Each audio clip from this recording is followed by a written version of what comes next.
আসলে অনেক বাঙালি এবং ভারতীয় অন্যান্য জাতির তারা হয়তো বুঝতে পারছে না আমরা ক্রিমিনালদের খপ্পরে পড়ে গেছি।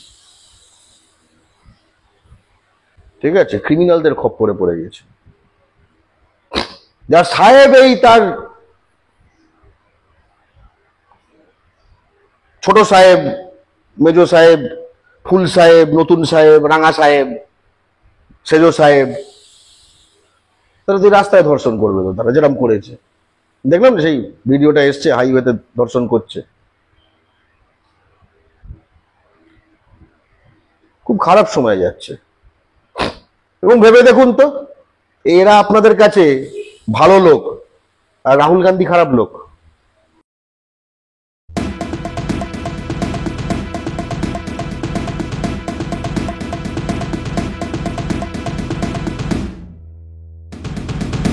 এক্ষুনি যারা যারা দেখছেন এই ভিডিওটি পজ করবেন, গুগলে গিয়ে মানসি সোনি, MANSI স্পেস SONI, এটি গুগল করে একটু বোঝার চেষ্টা করবেন কে এই মানসি সোনি। একজন গুজরাটি আর্কিটেক্ট মহিলা, যার ওপর অমিত শাহ তথাকথিত এক সাহেবের জন্য, সাহেবকে নিয়ে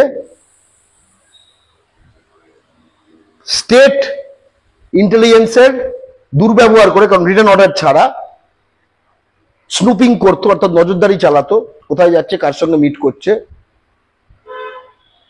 আর গুজরাটে যখন ওই কচ্ছ না ভুজ, সেখানে যখন উৎসব হতো, গুজরাট উৎসব, তখন সেখানে তাঁবু যে হতো, লাক্সারি তাঁবু, সেখানে এই মানসি সোনি আর অমিত শাহ সাহেব একসাথে থাকতো। তারপরে এই মানসি সোনির উপর অনেক চাপ সৃষ্টি করা হয়, তারপরে সে পালিয়ে যায়। তার বাবাও গুজরাটে যে ভুজ যে এলাকা, সেখান থেকে পালায়।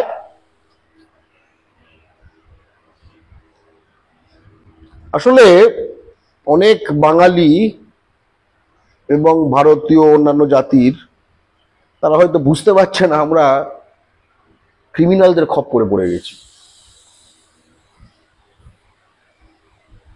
ঠিক আছে, ক্রিমিনালদের খপ্পরে পড়ে গেছে। যার সাহেব এই তার ছোট সাহেব, মেজো সাহেব, ফুল সাহেব, নতুন সাহেব, রাঙা সাহেব, সেজো সাহেব, তারা তুই রাস্তায় ধর্ষণ করবে তো, তারা যেরকম করেছে দেখলাম সেই ভিডিওটা এসছে, হাইওয়েতে ধর্ষণ করছে। খুব খারাপ সময় যাচ্ছে। এবং ভেবে দেখুন তো, এরা আপনাদের কাছে ভালো লোক আর রাহুল গান্ধী খারাপ লোক। হ্যাঁ, আপনারা দেখছেন আওয়াজ, রোজকারের হক কথা। ফর মোর আপডেটস অ্যাবাউট আওয়াজ, please subscribe our YouTube channel.